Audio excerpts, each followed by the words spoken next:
everyone. Welcome to Tuesdays with Trailblazers, brought to you by TechAI, the video podcast where we bring you the latest trends and insights in AI and technology. I'm your host Siddesh, and today we have with us Tal Zarfati, lead architect at JFrog Security. Tal is an all-rounder software person with passion for software design, clean code, and quick deliveries. So without further ado, let's welcome them. Hey Tal, how are you doing today? Good morning. Lovely to be here. Likewise, we're quite excited to see what wonderful insights you have for us. But, just starting off things, before the questions, I'd like to ask you about your journeys. What initially drew you to working in application security and what keeps you excited about the space today? Ever since I think I got my first years old, and I've tinkering with it, love to make everything work, understanding how it ticks, and this passion drew me into going into the field of computer science, learning how to break things apart so I'd be able to assemble them back together. And I think that's the reason that I grew up around computers. I've been with JFrog for the past almost 5 years now.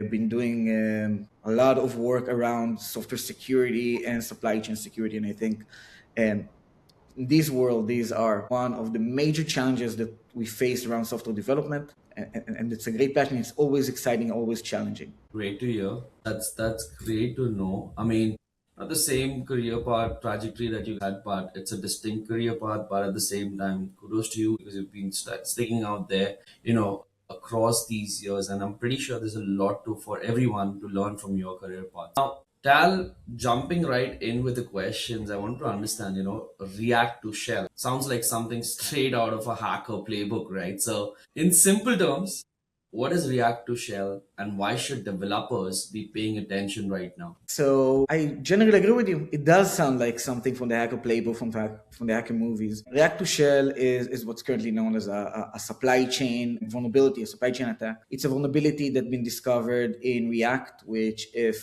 listener here and tech people, they surely know this library and this framework. It's the leading framework for front-end development these days. And this vulnerability, which is in the part in React to Shell that's called React Server Components, which is a React capability to offload some of the work into the backend side, into the server. And this vulnerability allows an attacker to target any application that runs React with this capability enabled and gain the remote access with unauthenticated connectivity to the site, just like that. And it is scary as it sounds, and that's why people need to pay attention because it allows everybody to connect to that. There are known exploits for this vulnerability out there in the wild, and with today's AI capabilities, it's easier more than ever to implement, exploit them, and use that. So I would recommend everybody using React to double check that they are using fixed version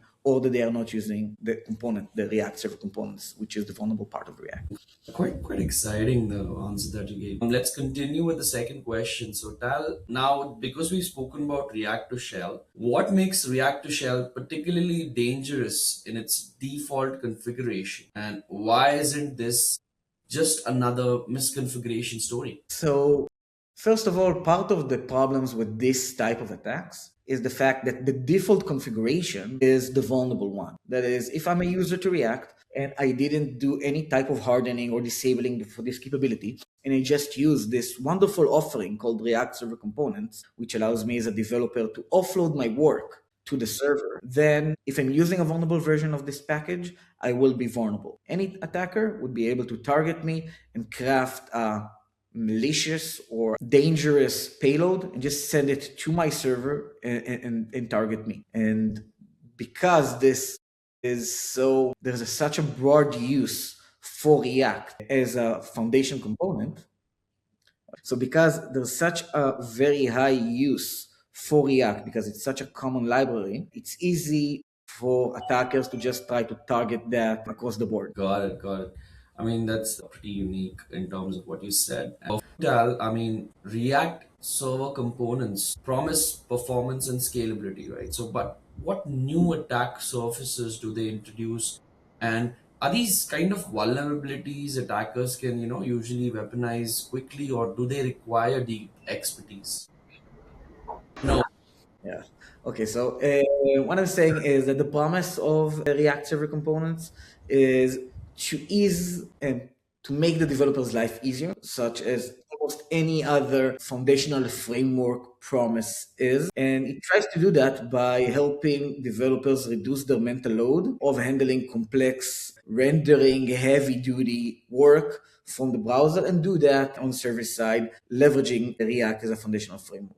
But what happens is that a lot of these complexities are first of all now running on the server side of things, which means that if they are compromised, they are affecting the organization, they're affecting the servers hosting the services instead of just the front end side. And it makes for a more appealing target for attackers because if attackers would be able to exploit that, they would be able to reach the networks and the backend side and the backend servers of applications running. This is where these type of technological decisions and the trade-off between efficiency and ease of life for developers between the risk management of that comes back to what Itzik talked about around the need for executives to employ the risk analysis and create the policies, organizational policies on how which technological decisions are then being made. And once this type of services in React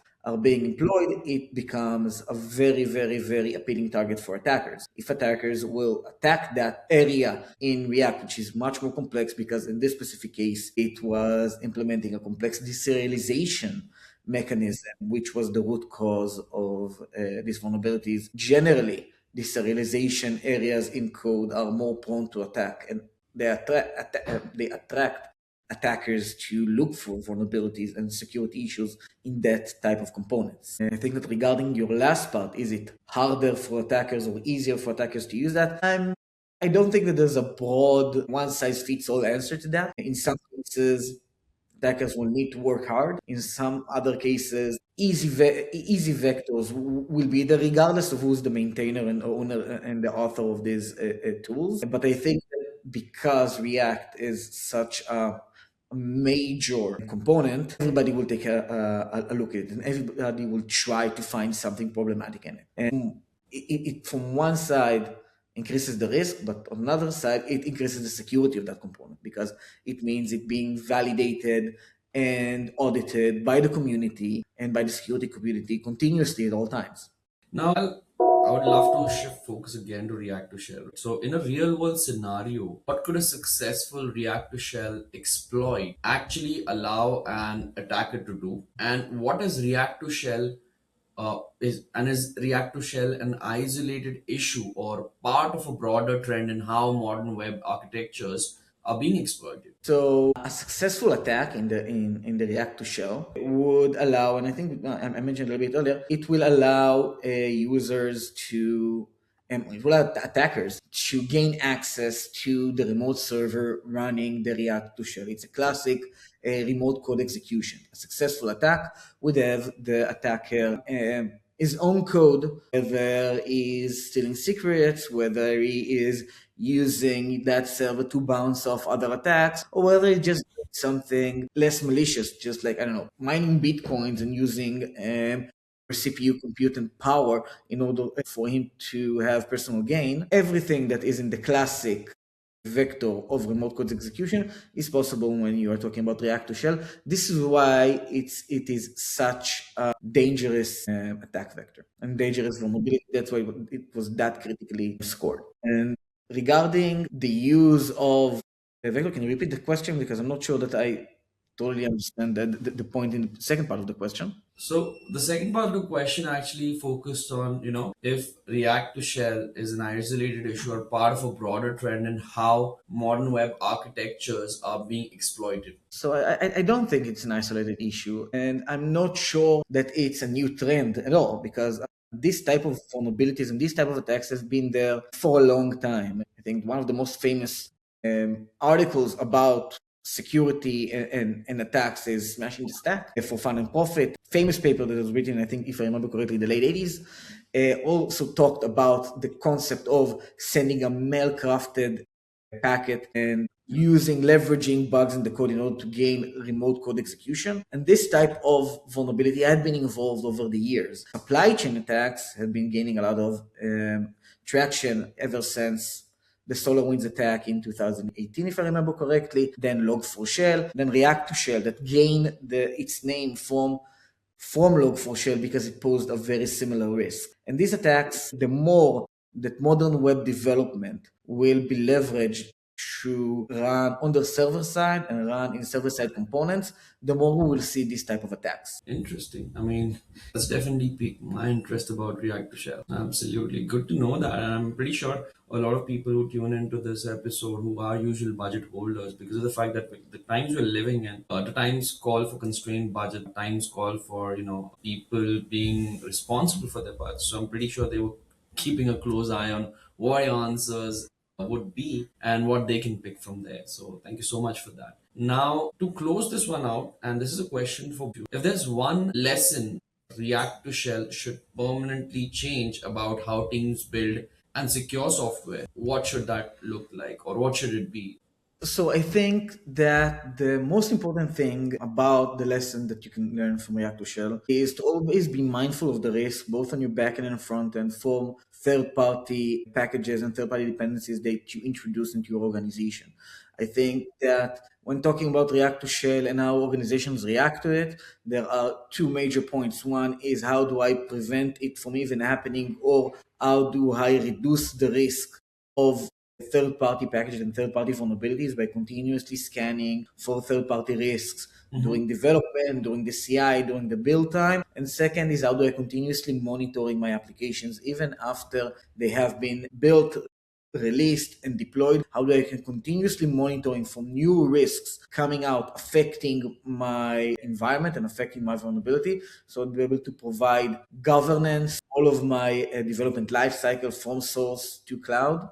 I think that mindfulness and awareness is the key here to reduce the risk that you are exposed to and provide the ability to mitigate and reduce the time that you are exposed once this risk eventually exposed, because there are risks that you can't avoid from happening, but you need to figure out a way to react to them and respond to them as fast as you can on the organizational level. I mean, JFrog is a company I've actually closely followed, right? So since a long time, and there's a lot happening within the threat detection and vulnerability attack prevention space. So I wanted to understand, as someone who keenly follows JFrog security as well, as to what can we look forward to? What are some sneak peeks, or what can we look forward to in the next, let's say, 5 years, or what is your prediction about where this company is headed towards, attack preventions and threat detections and cybersecurity? I think that talking about 5 years in today's world it's a very bold premonition. I think that AI is shifting the cards for everybody, not just in the software world, surely not just in the security world, but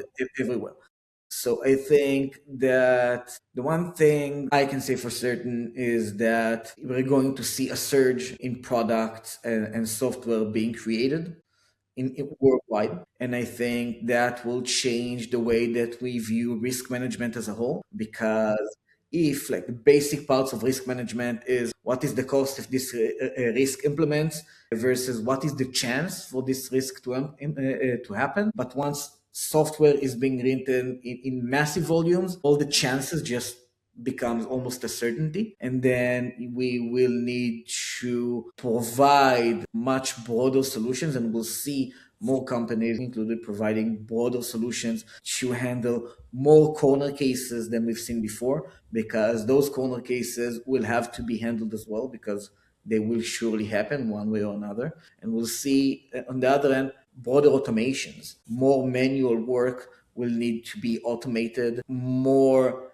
risk will need to be prioritized, and prioritization will become a necessity and not just something that is optional and nice to have. Because if you have, I don't know, 1,000 vulnerabilities in your organization right now, priority is nice. If you have 1 million, priority is critical. Great to know that. Thank you so much. Absolutely.